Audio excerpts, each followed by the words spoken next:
अस्सलामुअलैकुम। Programme news lounge के साथ मैं हूं इरफाना सईद। प्रोग्राम का आगाज अल्लाह तबारक व तआला के बाबरकत नाम से। बिस्मिल्लाहिर्रहमानिर्रहीम। जो लोग बियात से मुंह मोड़ लेते हैं, जो ज़कात अदा करने वाले हैं, जो अपनी शर्मगाहों की हिफाजत करने वाले हैं, बजुज़ अपनी बीवियों और मलकियत की लोंडियों के, यकीनन ये मलामतियों में से नहीं है। जो उसके सिवा कुछ और चाहें वही हद से तजावुज़ करने वाले हैं, जो अपनी अमानतों और वादे की हिफाजत करने वाले हैं। ये सूरह मोमिनून की आयत नंबर 3 ता 8 थी, जिसका तर्जुमा मैंने आपके सामने पेश किया है। बहुत सी अहम खबरें मेरे सामने हैं, जिसमें एक अहम खबर वज़ीर आज़म मियां नवाज शरीफ के बयान के हवाले से है।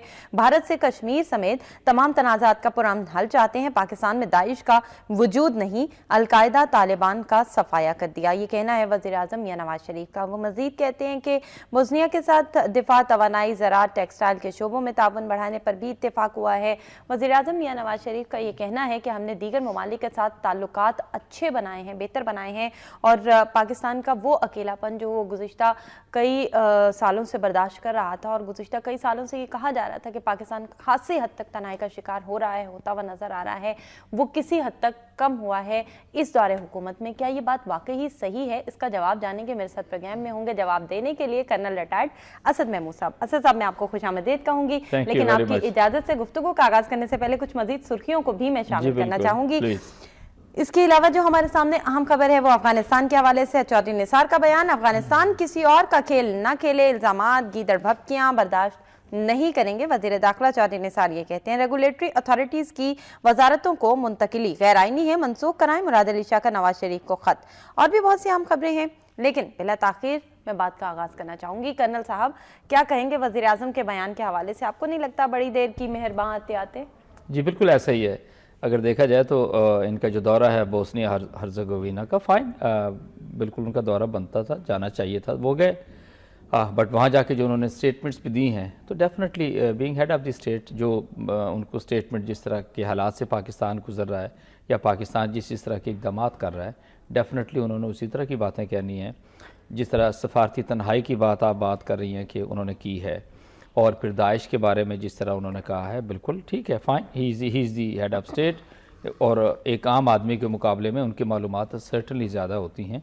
लेकिन मैं समझता हूँ कि जब इन सारी बातों को आप ग्राउंड के साथ को रिलेट करते हैं तो चीज़ें एक्चुअली उस तरह नज़र नहीं आती जिस तरह की एक्चुअली स्टेटमेंट आई है। अगर देखा जाए तो ठीक है, दाइश अभी पिछले चंद माह पहले की बात है कि बहुत सारी families, even for that matter, Punjab के अंदर से पकड़ी गई हैं, कराची के अंदर से पकड़ी गई हैं, जिनका ताल्लुक दाइश से साबित हुआ। दाइश से वो मुतासर होकर, दाइश का एक जिसको कहते हैं ख़ास तरीका है लोगों को मोटिवेट करने का, लोगों को अपने साथ मिलाने का, और फिर वो फैमिली सारी की सारी जो है वो यहाँ से निकल गई पाकिस्तान से, and they practically joint the Daesh. एक ही चीज़ आती है।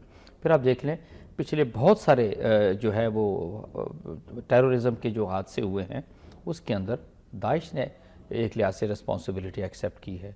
सो कुल्ली तौर पे ये कह देना कि दाइश का वजूद यहाँ पर पाकिस्तान के अंदर नहीं है, अगर वो उस तरह के वजूद नहीं भी है तो वो यहाँ की जो मुख्तलिफ दहशतगर्द तंजीमें हैं, तो मैं समझता हूँ कि उनका नेक्सस बना के they are carrying out operations, और चीज़ों को वो ख़राब करने की कोशिश कर रहे हैं। लेकिन ज़्यादा दूर ना जाइए, मेरा ख्याल है आप अगर अफ़गानिस्तान के अंदर चले जाएँ तो अफ़गानिस्तान के अंदर तो दाइश हर तरह से मौजूद है, पूरी तरह से मौजूद है। बल्कि ये ज़रूर मैं समझता हूँ कि अब हमें we ought to be more careful, because Daesh का जो आगाज़ हुआ वो तो हुआ इराक़ से, और दाइश कहाँ से उठती है?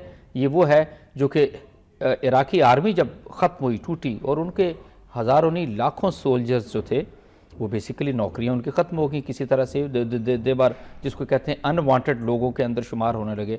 फिर उन्होंने इकट्ठा होना शुरू किया, एक पोटेंट फोर्स बनी, और आप देख लें कि जिस तरीके से फिर उन्होंने इराक़ को नाको चने चबवाए और उन्होंने मूव करना शुरू किया टुवर्ड सीरिया, आइसिस का नाम लिया, आइसिल का नाम लिया, और फिर एक जिसको कहते हैं एक माइंड सेट था, और हल्के हल्के वो ऐसी स्टेज आई कि उन्होंने पूरी तरह से पंजे जो है वो शाम के अंदर भी, और even for that matter Iraq के अंदर भी गाड़ लिए।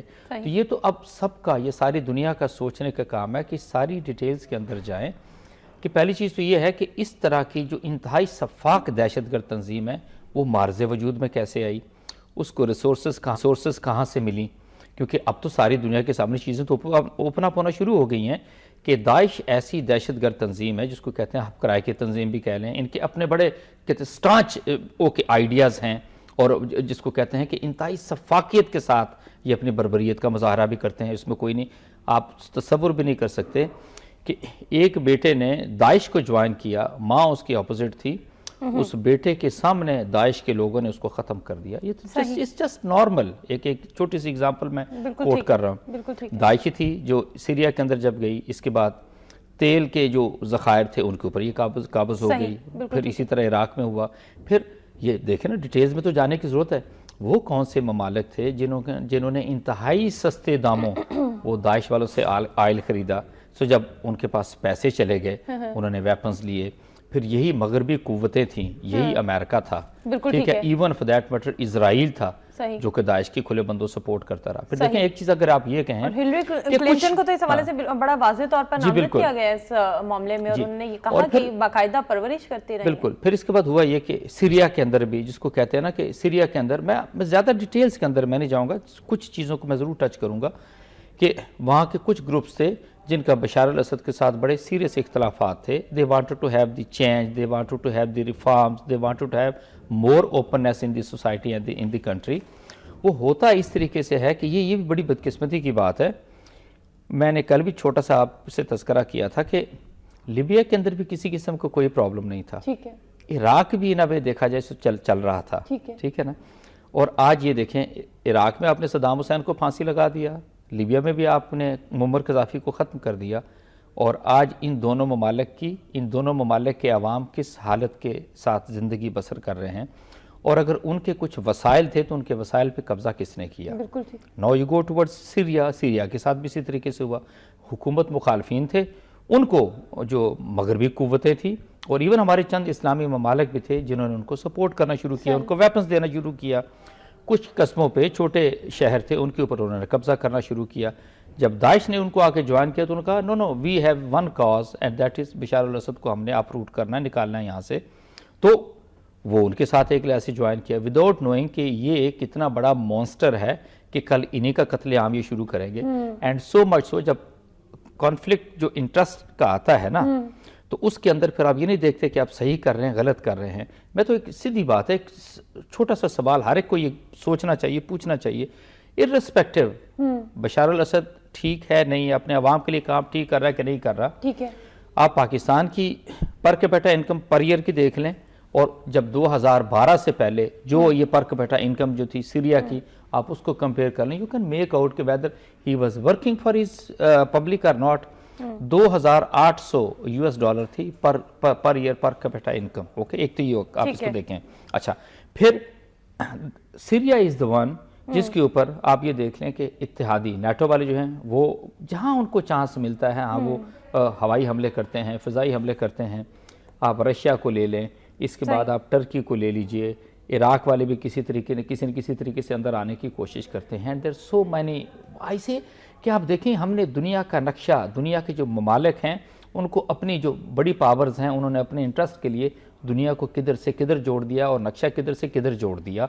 और उस मुल्क के आप देखिए कि 1,87,00,000 आबादी का जो मुल्क था, हमने उनके लाखों जो मुहाजिरीन थे वो पूरी दुनिया के अंदर पनाह लेने के लिए मतलब दर बदर की ठोकरें खाने लगे। हमने उस मुल्क को तबाह करके रख दिया।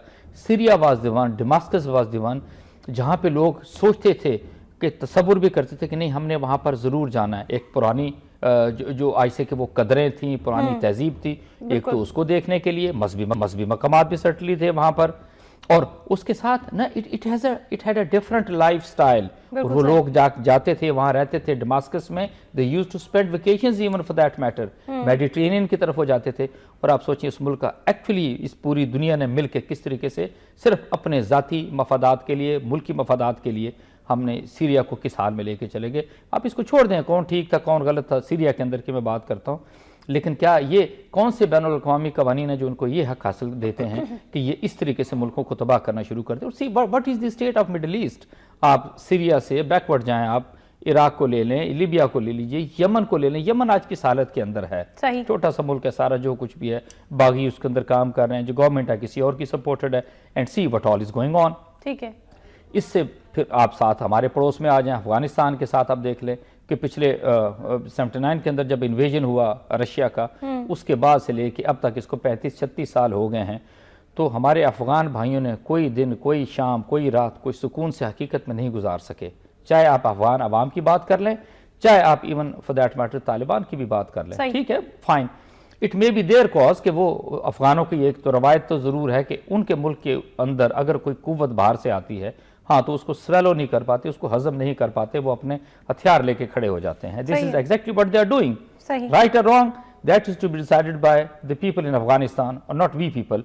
बट इसके बावजूद भी ये सवाल तो जरूर जहनों में आता है कि इवन हमने काबुल को भी क्यों खंडर बना दिया, हमने हरात को क्यों खत्म कर दिया, ये सारी चीजें तो जहन में आती हैं सबके।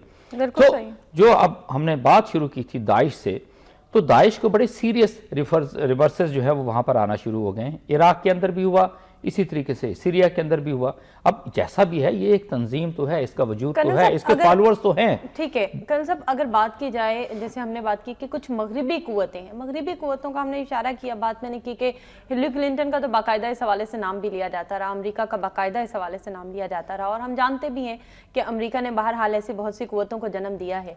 लेकिन क्या इन मगरिबी कुव्वतों को कोई पूछने वाला नहीं है, इनसे कोई सवाल करने वाला? देखिए, अब मैं समझता हूँ कि दुनिया जैसे चल रही है ना, टू बी वेरी ऑनेस्ट, लगता तो ऐसे था कि so far it is the unipolar, so far तो ओके सिंगल सुपर पावर चल रही है अमेरिका, बट जो आगे आगे हालात चलते जा रहे हैं, आप देखें जिस तरीके से रशिया जो है बैनुल-अक़वामी मामलात के अंदर वो आने लगा है, सीरियसली आने लगा है, इफेक्टिव इक़दाम उठाने लगा है।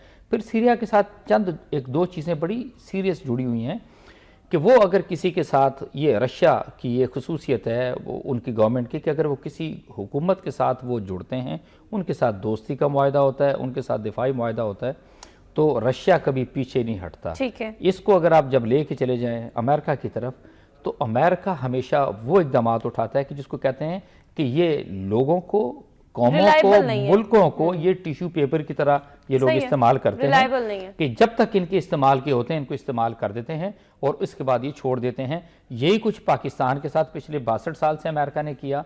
बट वी हैव बीन, जिसको कहते हैं हम एक फुलिश पर अहमकों की जन्नत के अंदर हम रहते रहे, अमेरिका को हम फॉलो करते रहे विदाउट रियलाइजिंग कि नहीं हमारे अपने इंटरेस्ट क्या हैं, हमारे कौमी मफादात क्या हैं।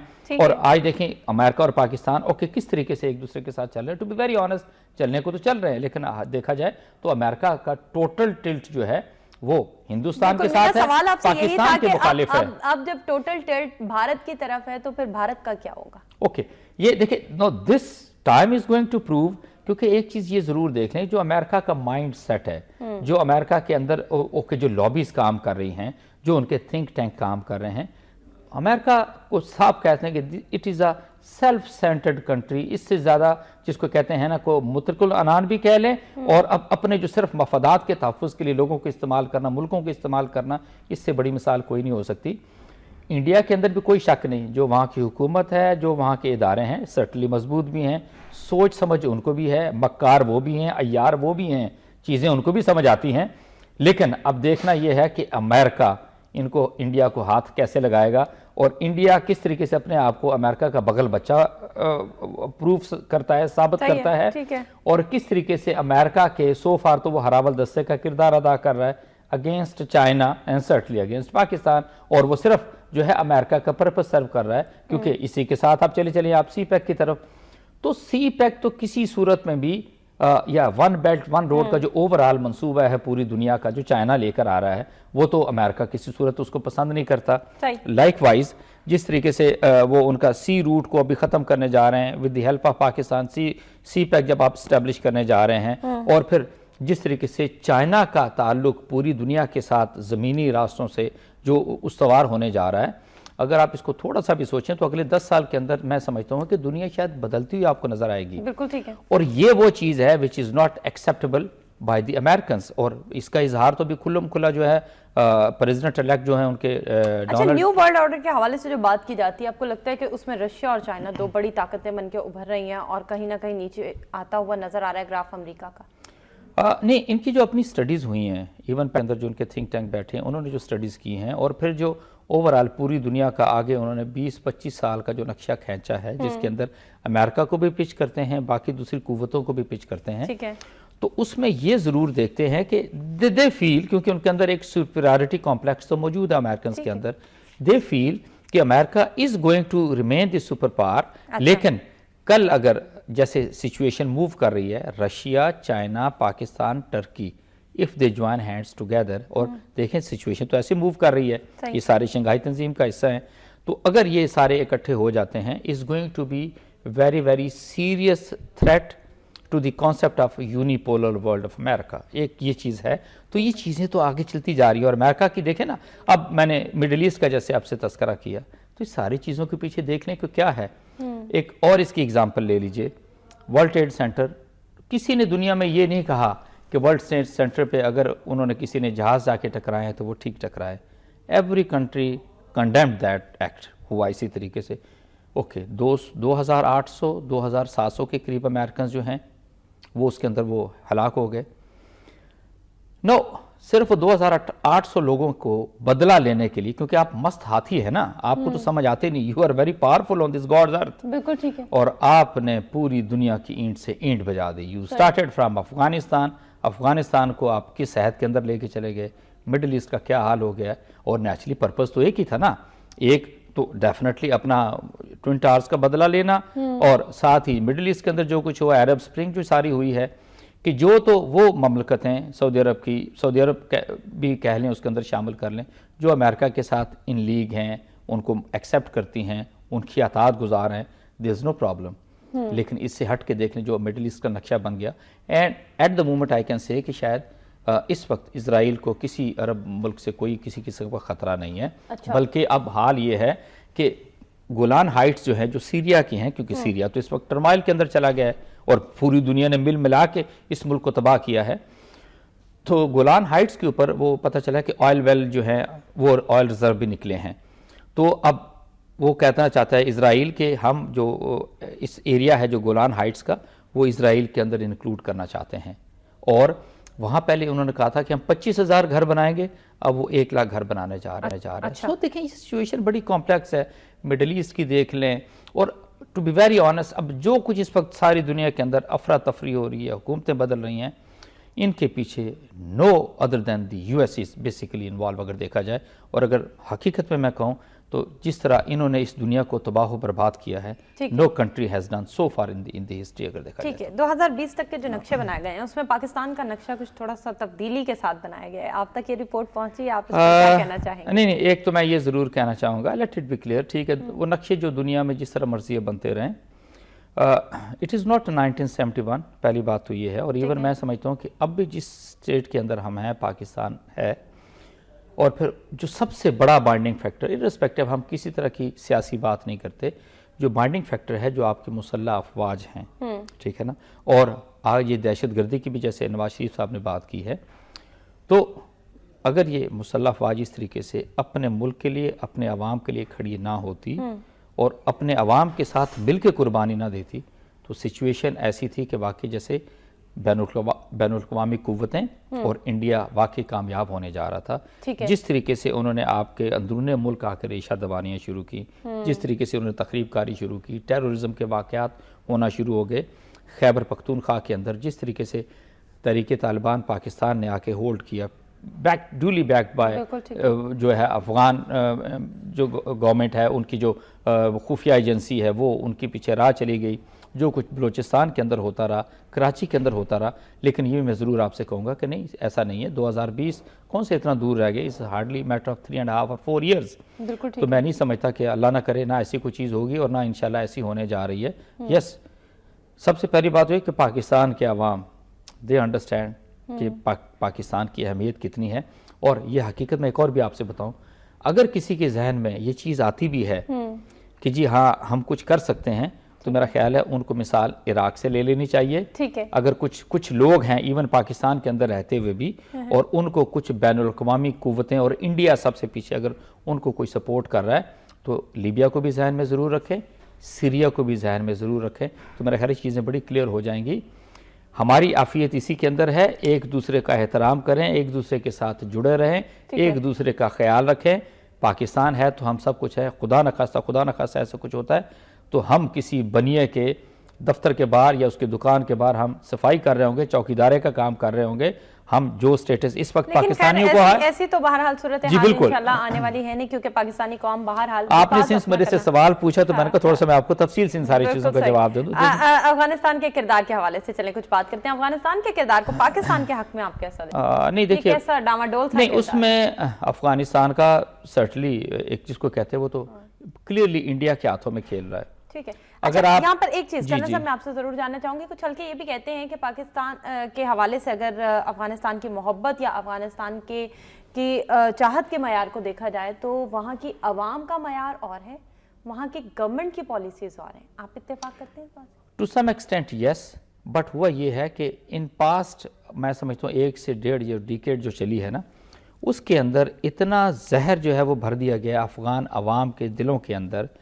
रॉ ने भी भरा है, अमेरिकन CIA ने भी भरा है, और इवन फॉर दैट मैटर क्योंकि अमेरिकन बैक्ड गवर्नमेंट्स चलती रही हैं अफगानिस्तान के अंदर, तो एक जो इतनी जहरीली प्रोपेगेंडा मुहिम पाकिस्तान के खिलाफ चलाई गई है कि क्या है कि जो अफगानी अवाम हैं वो उनके भी एक्चुअली जहनों को उन्होंने आलूदा कर दिया हुआ है।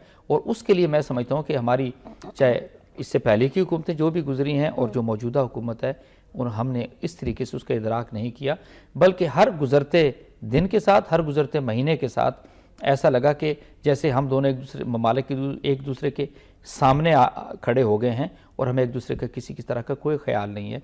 आप सिर्फ ये देखें कि अशरफ गनी से पहले Hamid Karzai was the president for 2 terms. Hamid Karzai was more negative even than the Ashraf Ghani, और उस वक्त भी मैं समझता हूँ कि चाहे हम कुछ भी पीपल्स पार्टी को कहते हैं कि उन्होंने मुल्क के इदारे तबाह किए, उन्होंने करप्शन की, लेकिन अफ़गानिस्तान को उन्होंने इंगेज रखा, अफ़गानिस्तान को उन्होंने कंटेन किए रखा, एंड समहाउ इतने ख़राब हालात नहीं हैं जो अब अफ़गानिस्तान के साथ इस मौजूदा हुकूमत के मैं समझता हूँ कि चल रहे हैं। और ये इनकी और हमारी मैं समझता हूँ कि हमारी खारजा पॉलिसी की बहुत बड़ी नाकामी है। कम वक्त में आप सोचिए, अशरफ गनी वहाँ जाके बैठ के कह रहा है कि भी वो आपने जो 50 करोड़ की इमदाद दी है पाकिस्तान ने, वी डोंट रिक्वायर दैट, आप जो है ना आप हमारे लिए अमन लेकर आ जाइए।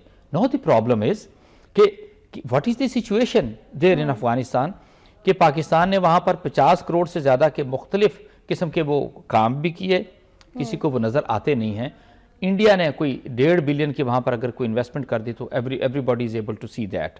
तो मैं समझता हूँ कि हमारे फॉरेन ऑफिस को, हमारी हुकूमत को बड़ा सीरियसली इसके ऊपर काम करने की ज़रूरत है। अगर नवाज शरीफ साहब जो है वज़ीर ख़ारजा के तौर पे भी काम कर रहे हैं, ठीक है, तो आप ये बताइए कि लास्ट उन्होंने कब विजिट किया था अफगानिस्तान का, and how many meetings have taken place specially to cover Afghanistan, या जो इवन फॉर दैट मैटर मैं ये कहूँगा कि जब हार्ट एफिशिया कॉन्फ्रेंस जो अमृतसर के अंदर हुई है, और जिस तरीके से मैं तो ठीक है इज़ गुड इनफ, आपने अपना रिप्रेजेंटेटिव भेजा तो ज़रूर, लेकिन उन्होंने उसके साथ किया क्या कि वहाँ वो आप प्रेस कॉन्फ्रेंस तक तो आप इंडिया के अंदर कर नहीं सके। वो हर तरह का जिसको कहते हैं कि सफारती डिसेंसी जो होती है, कटसी होती है, साइड पर रख के उन्होंने कोई कसर नहीं छोड़ी आपकी इंसल्ट करने में। तो मैं ये ज़रूर कहूँगा कि नवाज शरीफ साहब को इन सारी चीज़ों को स्पेशली बड़ा सीरियस लेना चाहिए। ठीक है। आप जब बाहर के किसी मुल्क में जाते हैं और खड़े होकर जब ये बयान करते हैं कि नहीं आज से चंद साल पहले पाकिस्तान सफारती तन्हाई का हामिल था और अब नहीं है, हमने बड़ा काम किया, तो मैं समझता हूँ कि नहीं ऐसा है नहीं। एंड आई डोंट से कि हम किसी तरह से सफारती तन्हाई का शिकार हुए हैं। ये एक फेज़ था जो चल रहा था, और उसके अंदर भी ये मौजूदा हुकूमत की नाकामी है कि हम इतना सीरियसली हमारे ताल्लुकात हैं UAE के साथ, सऊदीया के साथ, बाकी जो दूसरे और भी मिडिल ईस्ट ममालिक हैं, तो अगर हम उनको कन्विंस नहीं पा रहे, पाकिस्तान के अंदर जिस तरीके से दहशतगर्दी चल रही है, और फॉर दैट मैटर जो कुछ इंडिया कश्मीरियों के साथ कर रहा है, और Indian prime minister when he goes to सऊदीया और UAE, तो जिस तरीके से वहाँ पे उनका इस्तकबाल होता है, जहाँ से जिस तरह उनकी आवभगत होती है, जिस तरीके से इंडियन को वहाँ पे प्रेसिडेंस मिलती है, तो that is actually in a way failure of our government, इसमें कोई शक नहीं। और आप ये देख लें कि इवन हम बड़ी बातें करते हैं कि जनरल असम्बली में जो यूनाइटेड नेशन के अंदर जो आपने कश्मीर का मुकदमा उठाया, वो तो आपने नहीं उठाया, कश्मीरियों ने आपको फोर्स किया कि you have to speak for Kashmiri, because ये उनकी इस तरह की इंडिजिनस मूवमेंट हुई है कि ये पूरा जोर लगा के देख लिया है इंडियन हुकूमत ने, ऑलमोस्ट इसको 6 माह होने वाले हैं, वो किसी तरह से उनको काबू नहीं कर सके। लेकिन मैं समझता हूँ कि इवन हमें जिस तरीके से कश्मीरी भाइयों की मदद के लिए आगे आना चाहिए था, इंडियन एट्रॉसिटीज़ को जिस तरीके से पूरी दुनिया के सामने लेकर आना चाहिए था, एक बड़ा ही वेल प्लान कोऑर्डिनेटेड तरीके से कश्मीर का मुकदमा यूनाइटेड नेशन के अंदर भी दुनिया के तमाम ममालिक उनके सामने लेके जाना चाहिए था। To be very honest, this government miserably failed. हमें इसके अंदर किसी तरह का वो कि इबहम पैदा करने की वाकई कोई ज़रूरत नहीं है। बल्कि मैं तो ये कहूँगा कि 3.5 साल के अंदर we always use to think कि ये जो हुकूमत है ये बड़ी वाइब्रेंट है और बड़ी बेहतर काम करने वाली है। लेकिन मेरा ख्याल है 3.5 सालों का रिजल्ट सारे पाकिस्तान के सामने है, सारी दुनिया के सामने है कि what have they achieved in a way. मैं तो इसको इस तरीके से गेज करूंगा बैनुल-अक़वामी ताल्लुकात के हवाले से। बिल्कुल ठीक हो गया। चलें, रेगुलेटरी अथॉरिटीज़ की वजारतों को मुंतकिली गैर आइनी है, मनसूख कराएं। मुराद अली शाह का नवाज शरीफ को खत। सेनेट अपोजिशन की तरफ से भी फैसले की मुखालिफत वज़ीर-ए-आज़म इख्तियार रखते हैं। जाहिद हामिद चेयरमैन ने कल तक तफसीली जवाब भी तलब कर लिया। सिंध के हवाले से कर्नल साहब क्या कहते हैं? सिंध देखें, चाहे सिंध को ले लीजिए चाहे आप पंजाब को ले लें, ये दोनों सूबे और इनके अंदर नून लीग और Peoples Party, we should be very state, ये किसी कायदे कानून के अंदर काम नहीं करना चाहते। ये किसी तरह की शफाफियत इनसे एक्सपेक्ट मत करें, किसी तरह की इनसे आप अकाउंटेबिलिटी के ये अपने आप को अकाउंटेबल ठहराते हैं। Please don't expect anything from these two parties. हकीकत में आपसे बता रहा हूँ, इनका पिछले तो कहते हैं सिंध में हर तरह का एहतसाब हो रहा है, सिंध में तो हर तरह के मामलात सही चल रहे हैं और सिंध में तो बिल्कुल सब कुछ सही चल रहा है। सिंध में बिल्कुल आप ठीक कह रही हैं, बिल्कुल आप ठीक कह रही हैं। सिंध के अंदर जी बिल्कुल ऐसा ही है। सिंध के अंदर एहतसाब उनका हो रहा है जो मेरिट के ऊपर काम करना चाहते हैं, और उसकी ऑफ लेट जो लेटेस्ट एग्जाम्पल है वो तो उन्होंने जो अपने IG को वहाँ से फारिग किया, और उनके अगेंस्ट शिकायत क्या हैं कि उन्होंने 10,000 जो पुलिस की भर्तियां की हैं वो मेरिट के ऊपर की हैं। ही वॉज द वन, ठीक, चूंकि जो पीपल पार्टी के जो सियासी अकाबरीन हैं उनकी अतात गुजारी नहीं कर रहे थे, उनका दरबारी स्टाइल नहीं था। He was a real police officer, he wanted to deliver something, और ये ऐसा उसके अंदर वहां पर मुमकिन नहीं था। And finally he had to quit. अभी एक और अखबार के अंदर मैं स्टेटमेंट पढ़ रहा था कि हम वफाक की मर्जी का IG नहीं लगाएंगे।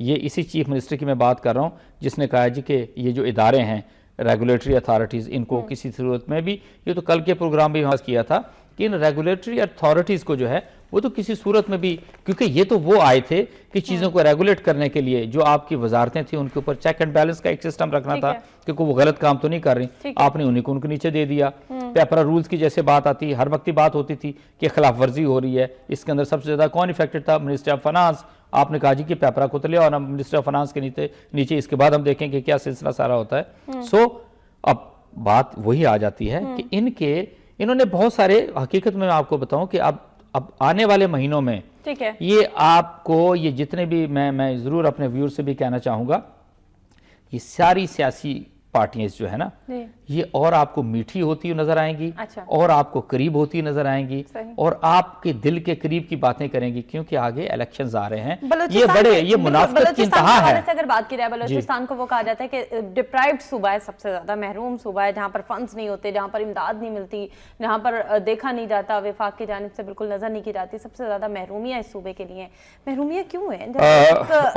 एक शख्स के घर से बोरियां भर भर के नोट निकल रहे हैं और उसके बाद वो सुबह महरूमियों का शिकार रहे, तो गलती कहाँ इसका ना इरफाना साहबा, एक मैं आपसे ये ज़रूर कहूँगा, बहुत सारे लोग ये बातें करते हैं और हर वक्त ऐसा लगता है, इवन पाकिस्तान के अंदर भी बहुत सारे स्टूडेंट इंटेलेक्चुअल्स बैठे हुए, दे वुड से जी कि नहीं आपने तो बलूचिस्तान को तबाह कर दिया, बलूचिस्तान के साथ ये हो गया वो हो गया।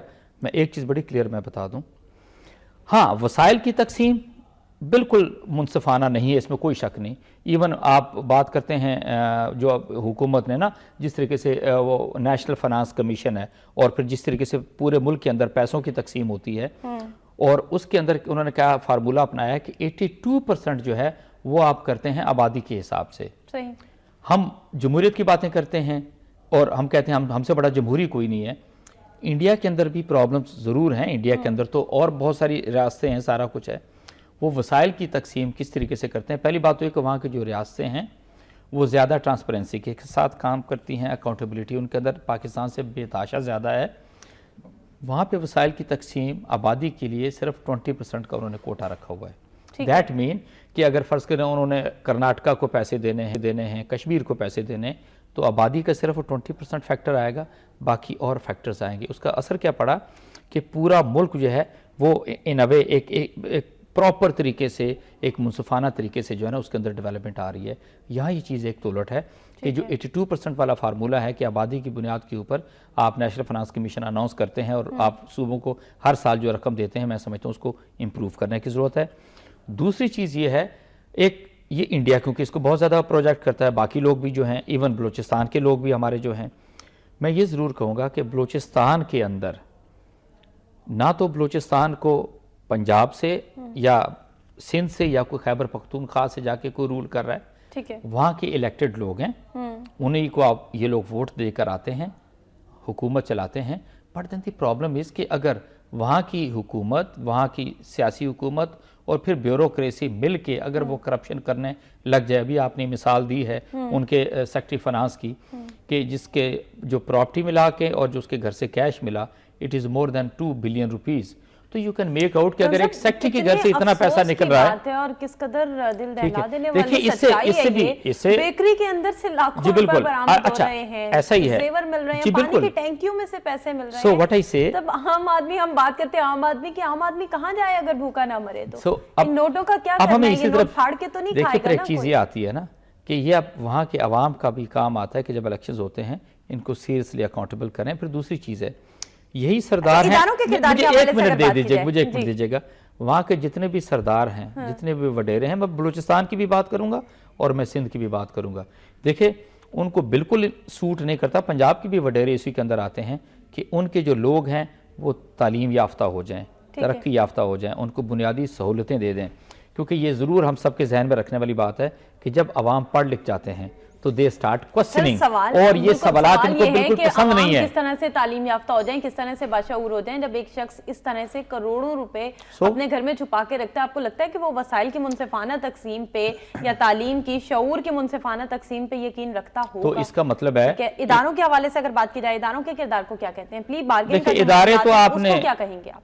प्ली बार्गेन को तो साइड पर रखा ना, इदारे सारे तो हो गए हैं फेल। अब थोड़ा सा हम इदारों को भी टच कर लेते हैं। ठीक है, क्या नैब को आप देख रही हैं कोई मेरिट के ऊपर काम कर रहा है? क्योंकि नैब ही है कि जिसके बारे में एक ये था कि क्योंकि उसको कॉन्स्टिट्यूशनली आपने तहफ़्फ़ुज़ फराम किया हुआ है, नैब किसी तरीके से हुकूमत को जवाब दे नहीं है अपने किसी भी काम के लिए, उससे सिर्फ अदालतें जवाब तलब कर सकती हैं।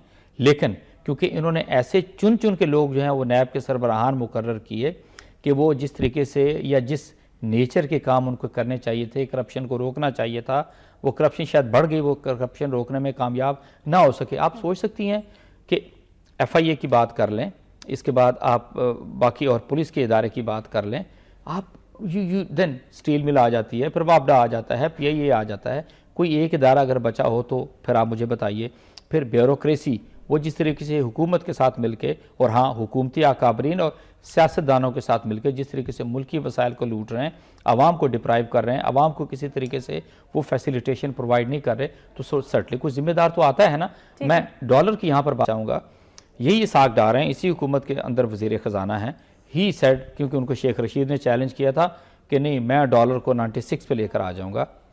कुछ अरसे के लिए वो 100 से नीचे आया और इस वक्त जो डॉलर है वो 109 रुपये पे जो है ट्रेड हो रहा है ओपन मार्केट के अंदर। सो दैट मीन अच्छा, इसके बाद आप एक और ख़बर भी मैं आपको ये ज़रूर दे दूँ कि कैन यू बिलीव कि डॉलर जो है पेशावर के अंदर, अब ये बात आती है ना क्योंकि डोमेन तो फेडरल गवर्नमेंट की आती है, वहाँ पे डॉलर्स की बोलियाँ लगती हैं और वो मनी चेंजर जो कि किसी तरीके से रजिस्टर्ड नहीं है वो खड़े होते हैं और वो एक कहते हैं जी कि मुझे 2 लाख डॉलर चाहिए, दूसरा कहते हैं मुझे 5 लाख डॉलर चाहिए। और इसी के साथ ही सेनेट ने एक करारदाद पास की है कि जो डिनोमिनेशन जो बड़े नोट हैं 5000 के उनको मनसूख किया जाए। हुकूमत इसके ऊपर बिल्कुल खामोश है, जिसको कहते हैं कि कन्फ्यूजन का आलम पूरे मुल्क के अंदर है। और अब हल्के हल्के ऐसा जैसे लगता है कि 5000 का जो नोट है वो तो कोई एक्सेप्ट करने को तैयार नहीं है। अच्छा, हुआ क्या है कि अफगानिस्तान के अंदर पता ये चला है कि अगर वहाँ पर आप डॉलर ख़रीदते हैं और 5000 के नोट देते हैं, 5000 के नोट एक्सेप्ट करते हैं और डॉलर जो है वो 1 रुपया महंगा दिया जाता है 5000 के नोट के पीछे। फिर अब ये भी सोचने की बात है, किसकी? FBR की सोचने की बात है, हुकूमती अकाबरीन के, और फिर उससे ज़्यादा FIA की सोचने की बात है। पता ये चला कि पूरी दुनिया के अंदर सोना तो सस्ता हो गया। जब सोना सस्ता हो गया इंडिया के अंदर बड़ी सख्त पाबंदी है सोना लेकर आने पे, पाकिस्तान के अंदर भी पाबंदी है, लेकिन पाकिस्तान का तो हाल आप छोड़ दीजिए ना। FIA जिस तरीके से काम कर रही है, this is something very very serious. सोना जब पाकिस्तान आ रहा है, जब पाकिस्तान के अंदर सोना आने का मतलब है कि डॉलर पाकिस्तान से बाहर जा रहे हैं, फिर ये सोना अफगानिस्तान जा रहा है, अफगानिस्तान से ये इंडिया जा रहा है। Believe you me, this is the chain going on. अगर मैं एक आम आदमी की हैसियत से अगर ये थोड़ी सी चीजें अगर मुझे पता है, तो the people who are dealing with all these things, वो क्यों एयरपोर्ट के ऊपर चेकिंग सख्त नहीं करते, आने वालों की, जाने वालों की। अभी पिछले चंद माह पहले की तो बात है, एक खातून को आपने गिरफ्तार किया, नाम लेना चाहिए अयान अली का। चेकिंग ठीक है चेकिंग तो की जाती है ना एयरपोर्ट्स पर, उनकी चेकिंग की जाती है। जैसे अब कल इस्लामाबाद के हवाले से अगर बात की जाए तो ये रिपोर्ट आई थी कि यहाँ से जाली कागजात पे किसी ने सफर नहीं किया, चेकिंग तो होती है बस किया ना। रहमान भोला जिसने उस फैक्ट्री को आग लगाई थी, आ गई बस, ठीक है। नहीं रहमान भोला जिसने उस कराची में फैक्ट्री को भत्ते के लिए आग लगाई थी, वो जो पासपोर्ट एक्सपायर हो चुका था, वो उसके ऊपर पाकिस्तान से बाहर ट्रैवल करके गया। What are you talking about it? अच्छा, अब क्योंकि हमारा टाइम भी बिल्कुल क्लोज है, अंडरस्टैंड, सिर्फ एक ऐसे ना, बिकॉज हम हार्ड कोर टॉपिक्स डिस्कस करते हैं, सियासत को डिस्कस करते हैं, आम जिंदगी को डिस्कस करते हैं, let's discuss something little for half a minute ना। कल ऐसे ही वो सोशल मीडिया पे किसी ने एक बड़ी खूबसूरत कार रोज राइस उसकी तस्वीर भेजी। उन्होंने कहा कि मैसाचुसेट्स के ये म्यूजियम के अंदर मौजूद है। आप सोच सकती हैं वो गाड़ी 1928 का मॉडल है, और एक शख्स को उसके फादर ने उसके ग्रेजुएशन के ऊपर गिफ्ट किया था 20 साल की एज में, ठीक है, और वो शख्स 82 साल तक उसने उस गाड़ी को इस्तेमाल किया। It is in perfect state. 10,70,000 kilometre उस गाड़ी ने ट्रैवल किया, टोटल जितना भी है, और आज भी उस गाड़ी को चलाएं, ठीक है, तो वो उसी तरीके से, कोई आवाज नहीं है।